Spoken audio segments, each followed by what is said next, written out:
بسم اللہ الرحمن الرحیم اعوذ باللہ السمیع العلیم من الشیطان الرجیم بسم اللہ الرحمن الرحیم لا حول ولا قوة الا باللہ العلی العظیم اصول الکافی سبق 100 میں کتاب العقل والجال کا حصہ 65 ذکر ہونے والا ہے۔ سب سے پہلے خلاصہ جات کو دیکھ لیتے ہیں۔ گزشتہ درس میں توکل و حرص کے حوالے سے امام خمینی علیہ رحمہ کی نظر کو بیان کیا گیا ہے، متعلقہ مباحث اور مسائل ذکر کیے گئے، ارکان و مراتب توکل پر گفتگو کی گئی۔ اس درس میں جنود عقل و جہل میں سے رافت و رحمت اور ان کے مقابل پر گفتگو ہونے والی ہے، مفہوم شناسی اور متعلقہ مسائل ذکر ہوں گے۔ حدیث جنود عقل میں امام صادق علیہ السلام نے فرمایا، عقل کے لشکروں میں سے رافت ہے اور اس کے مقابلے میں قسوت ہے، جبکہ عقل کے لشکروں میں سے رحمت بھی ہے اور اس کے مقابل میں غضب ہے۔ جناب ملا صدر شیرازی اپنی شرح اصول کافی میں فرماتے ہیں، رافت اور رحمت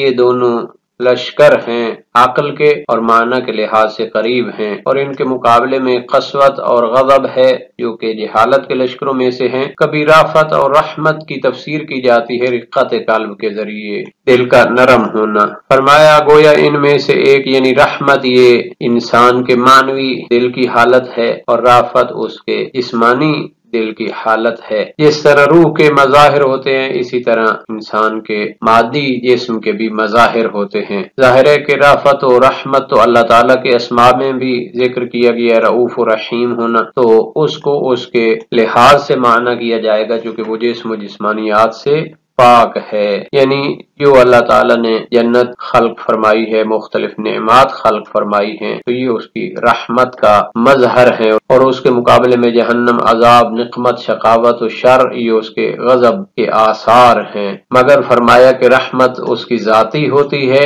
اور غضب عارضی ہوتا ہے، چونکہ رحمت تو وجود ہے اور غضب اس وجہ سے پیدا ہوتا ہے کہ وہ موجود کمال کی قابلیت نہیں رکھتا۔ فرمایا جان لیں کہ اللہ تعالیٰ نے انسان کو خلق فرمایا ہے، یہ فاسد ہو جاتا ہے، تو اس کی جو موت ہے اس کے داخل سے بھی اسباب ہوتے ہیں، خارج سے بھی۔ داخل سے یہ ہے کہ یہ امور متضاد سے ترکیب شدہ ہے، حرارت اور رطوبت کوئی لے لیں تو حرارت اور رطوبت کے درمیان ایک عداوت ہے، تو اس کے ذریعے انسان کے جسم کے اندر تحلیل ہوتی رہتی ہے۔ جب انسان غذا کھاتا ہے تو پھر مزید جسم کے اعضاء بنتے ہیں جو فاسد مواد کی جگہ لے لیتے ہیں، تو اللہ تعالیٰ نے اپنی رحمت سے اس کی غذا کو اس کے بدن کے موافق قرار دیا ہے اور اس کے اندر ایک ایسی خواہش رکھی ہے جس کی بنیاد پر وہ غذا لے لیتا ہے، اور جو چیزیں فاسد ہوتی ہیں تو ان کی سدباب ہو جاتا ہے۔ اسباب خارجی تو انسان کے لیے عارض ہوتے ہیں، تلوار ہے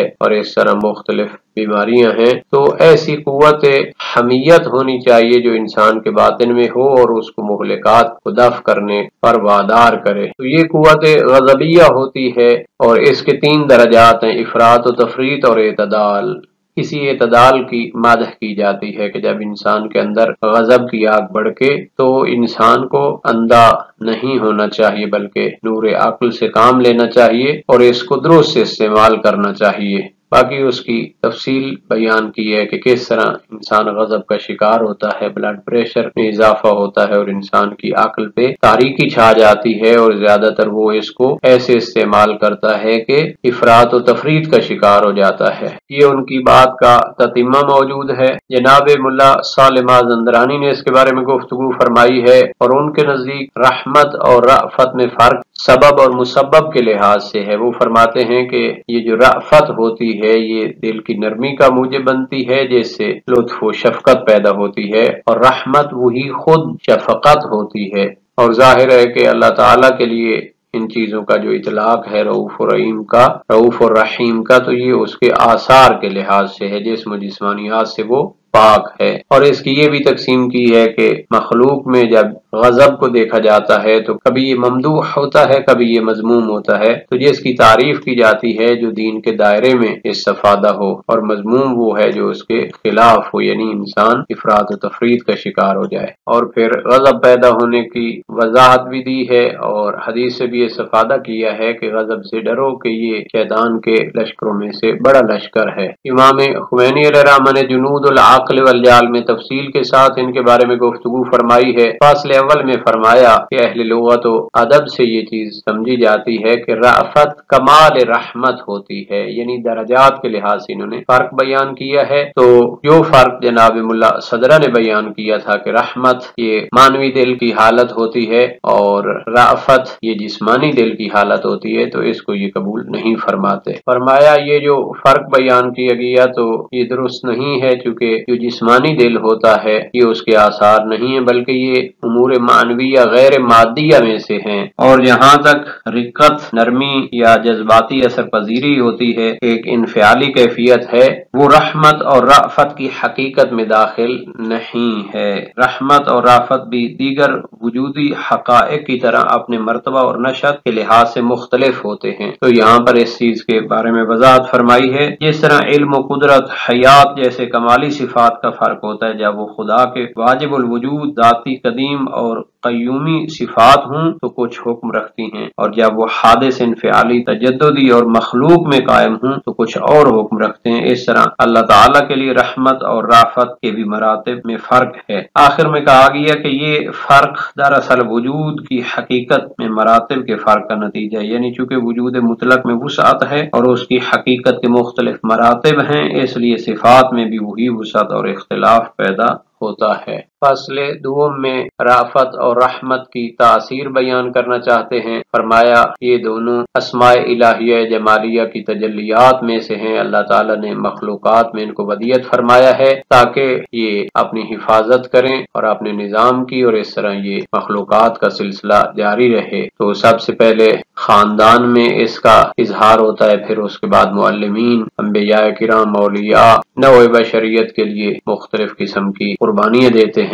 فرمایا نزول وحی الہی اور کتب سماوی اور یہ سارا ہدایت کا نظام، یہ رأفت اور رحمت الہی کی صورت ہیں، بلکہ ان میں نظام ہدایت میں جو حدود و تعزیرات و قصاص ہوتے ہیں یہ بھی رحمت ہوتے ہیں، جیسا کہ فرمایا وَلَكُمْ فِي الْقِصَاصِ حَيَاتٌ يَا أُولِي الْأَلْبَابِ کہ اے عقل مندو تمہارے لیے قصاص میں حیات ہے۔ بہرحال اہل معرفت کا کہنا ہے کہ اللہ تعالیٰ نے بساط وجود اور کمال وجود رحمان اور رحیم کے نام سے بچھائی ہے، جیسا کہ فرمایا وَرَحْمَتِي وَسِعَتْ كُلَّ شَيْءٍ، دوسری جگہ پہ فرمایا رَبَّنَا وَسِعْتَ كُلَّ شَيْءٍ رَحْمَةً وَعِلْمًا۔ اسی طرح مخلوقات میں انبیاء الہی اس صفت کا مظہر ہوتے ہیں۔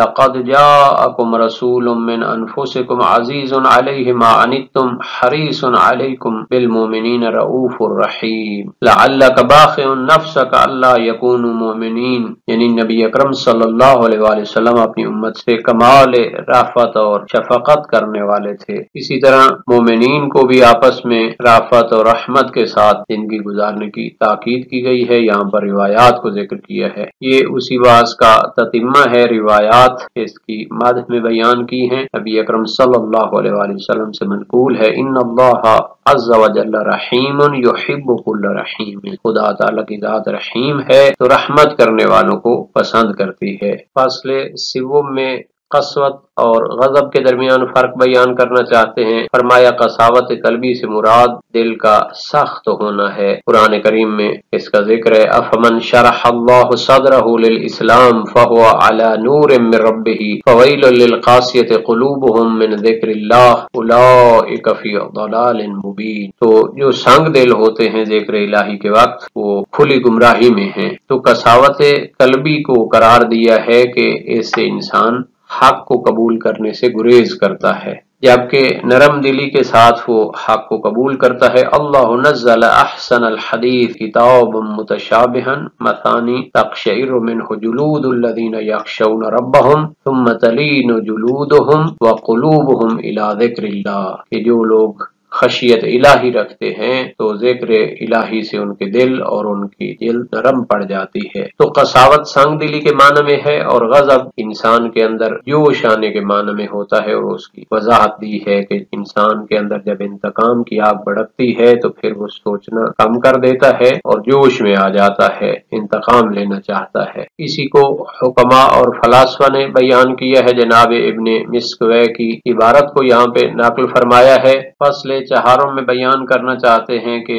رحمت اور رأفت پاکیزہ فطرت کے لوازم میں سے ہے اور عقل کے لشکروں میں سے ہے۔ فرمایا کہ چونکہ اللہ تعالی نے انسان کو اسی فطرت پر خلق فرمایا ہے اور اپنی حقیقت رحمت سے خلق فرمایا ہے، الرحمن علم القرآن خلق الانسان، یعنی خلقت انسان کو رحمان کی طرف نسبت دی ہے۔ تو رافت اور رحمت فطرت میں ہے اور اس کے مقابلے میں قساوت قلبی وغیرہ یہ اس فطرت کا تقاضا ہے کہ جس پر پردے پڑ جائیں۔ فرمایا اس کی تفصیل یہاں پر ذکر نہیں ہوگی۔ فاصل پنجم میں قوت غضبیہ کے ثمرات اور فوائد کو بیان کرنا چاہتے ہیں۔ فرمایا یہ اللہ تعالیٰ نے انسان کے اندر قوت ودیت فرمائی ہے، اس کے ذریعے بہتر استفادہ ہو سکتا ہے بقائے نو کے لیے، اور حق کے دفاع کے لیے استفادہ ہو تو بہتر ہے، لیکن اگر اس کے مقابلے میں انسان اس میں افراط و تفرید کا شکار ہو جائے تو وہ مذموم ہو جاتی ہے۔ قوت غضبیہ کو بہتر استفادہ کرنا، حق کے لیے استفادہ کرنا، اس کی مدح قرآن اور روایات میں موجود ہے۔ فصل سادس میں بیان کرنا چاہتے ہیں کہ اگر قوت غضبیہ میں انحراف آ جاتا ہے اور اس کو حق کے لیے استفادہ نہیں کیا جاتا تو یہ اس کی کجی کی صورت ہے اور یہ شیطان کے اور جہالت اور نادانی کے لشکروں میں شمار ہوگی۔ فرمایا جب اس قوت غضبیہ میں انحراف آتا ہے تو پھر اس کے نقصانات محدود نہیں ہوتے، بلکہ انسان کے غضب کے انحراف سے بہت زیادہ نقصانات ہوتے ہیں، عالم میں تباہی پھیلتی ہے۔ فصل ہفتوں میں اس کے بارے میں احادیث ذکر کرنا چاہتے ہیں کہ قوت غضب اگر افراط و تفرید کا شکار ہو تو اس کی مذمت کی گئی ہے، جیسا کہ نبی اکرم صلی اللہ علیہ وآلہ وسلم سے منقول ہے، الغضب یفسد الایمان کما یفسد الخل العسل، کہ غضب ایمان کو اسی طرح فاسد کر دیتا ہے جس طرح سرکہ شہد کو فاسد کر دیتا ہے، اور دیگر اس کی تشریح بھی فرمائی ہے۔ یہ بھی اسی بحث کا تتمہ موجود ہے، اس میں اس حدیث کی وضاحت کی گئی ہے۔ خصال شیخ صدوق سے ایک روایت ذکر کی ہے، حواریوں نے حضرت عیسیٰ سے عرض کی کون سی چیز زیادہ سخت ہے؟ فرمایا اشد الاشیاء غضب اللہ، سب سے شدید چیز اللہ تعالیٰ کا غضب ہے۔ تو لوگوں نے پوچھا کہ ہم کیسے اس سے بچ سکتے ہیں؟ فرمایا تم غضب نہ کرو۔ تو انہوں نے پوچھا کہ غضب شروع کہاں سے ہوتا ہے؟ فرمایا تکبر، تجبر اور لوگوں کو حقیر سمجھنے سے۔ اسی طرح اس حدیث کا تتمہ بھی موجود ہے، اس میں اس کا علاج بتایا گیا ہے اور دیگر احادیث بھی ذکر کی ہیں۔ فاصل ہشتم میں غضب کا مختصر علاج ذکر کرنا چاہتے ہیں۔ فرمایا 40 حدیث میں ہم نے اس کی تفصیلی گفتگو کی ہے، اس کا خلاصہ یہ ہے کہ چونکہ انسان شعلہ قوت غضبیہ کے بھڑکنے کی صورت میں نہایت ہی غصے میں آ جاتا ہے تو ضروری ہے اس حالت کو تبدیل کرے اور قوت فکریہ کی طرف واپس آنے کی کوشش کرے، نفع نقصان کی طرف غور کرے، شیطان کے وسوسے سے نکلنے کی کوشش کرے۔ اس کے بارے میں احادیث ذکر کی ہیں جن میں اس کا علاج بیان کیا گیا ہے۔ ایک تو جس حالت میں ہے اس میں تبدیلی کرنی چاہیے، بیٹھا ہے تو اٹھ جائے اور اگر کھڑا ہے تو بیٹھ جائے اور ذکر الہی کرے۔ روایات میں ہے کہ اگر فرزند آدم تو اپنے غصے کے وقت مجھے یاد کرے تو میں تمہیں اپنے غصے کے وقت یاد کروں گا۔ یہ بھی اسی بحث کا تتمہ موجود ہے۔ فصل 9 میں ذکر کرنا چاہتے ہیں کہ انسان غضب کا علاج کرنا چاہتا ہے تو سکون کی حالت میں اسے کوشش کرنی چاہیے، اس کی جڑ کو ختم کرنا چاہیے، ان اسباب کا علاج کرنا چاہیے جو غضب کو بھڑکاتے ہیں، اور اس کے اسباب بہت زیادہ ہیں۔ ان میں سب سے اہم مرض جو ام الامراض بھی کہلاتی ہے وہ حب دنیا ہے، جیسا کہ روایات میں بھی ہے حب دنیا راس کل خطیہ۔ تو جب انسان ان اسباب کو جڑ سے اکھاڑ دے گا تو غضب پیدا ہی نہیں ہوگا۔ تو جب انسان دنیا داری میں پڑ جاتا ہے تو اس کی وجہ سے مختلف اسباب پیدا ہوتے ہیں، پھر انسان غصے کا شکار ہو جاتا ہے۔ ایک روایت بھی ذکر کی ہے دنیا جیفا و طالبها کلاب، فرمایا چونکہ اکثر مفاسد اسی حب دنیا سے پیدا ہوتے ہیں تو انسان کو دنیا کی حقیقت کو سمجھنا چاہیے، اس کے عارضی پن کو سمجھنا چاہیے اور اس کی محبت میں گرفتار نہیں ہونا چاہیے۔ اگرچہ یہ مشکل کام انجام ہے، لیکن اس کے لیے انسان کوشش کر سکتا ہے۔ اہل معرفت اور عرفان نے فرمایا ہے کہ یہ جو حب دنیا ہے یہ سب سے بڑا حجاب ہے جمال محبوب کو دیکھنے سے۔ مثنوی کا ایک شعر بھی ذکر کیا ہے، ام الاسلام صنم نفس کا، سب سے بڑا بت تیرے اپنے نفس کا بت ہوتا ہے جس کو توڑنا پڑے گا اور ذات باری تعالی کی محبت کو حاصل کرنا پڑے گا۔ فرمایا سب سے بڑی ترتیب یہ ہے کہ انسان اپنی جو قوائے ثلاثہ ہیں، واہمہ، شیطانیہ، شہویہ بہیمیہ اور غضبیہ مفترسہ، ان کو اپنے کنٹرول میں کر لے اور ان کے اندر اعتدال حاصل کرے تو وہ حب دنیا سے بچ سکتا ہے، بہت سارے گناہوں سے بچ سکتا ہے، واجبات کو انجام دے، محرمات سے توبہ کرے تو انسان غضب اور بہت سارے امراض قلبیہ سے بچ سکتا ہے۔ یہ اسی بحث کا تتمہ ہے کہ جس میں تاکید کی گئی ہے کہ انسان کو انبیاء کی جو نظام ہدایت ہے اس سے بھرپور استفادہ کرنا چاہیے اور رحمت الہی کے سائے میں آنا چاہیے، کیونکہ یہ جو انسان کو زندگی عطا کی گئی ہے یہ ایک مرتبہ کی کوشش ہے جس کا نتیجہ پھر انسان کو آخرت میں حاصل ہونے والا ہے۔ آج کے سبق کا خلاصہ دیکھ لیتے ہیں۔ جنود عقل و جہل میں سے رافت اور رحمت کے بارے میں گفتگو ہوئی ہے، مفہوم شناسی اور متعلقہ مسائل کو ذکر کیا گیا ہے۔ اس درس کے متعلق تمرینی سوالات کو دیکھ لیتے ہیں اور اللہ تعالیٰ سے دعا کرتے ہیں کہ ہمیں قرآن اور سنت کو سمجھنے اور ان پر عمل کرنے کی توفیق عطا فرمائے۔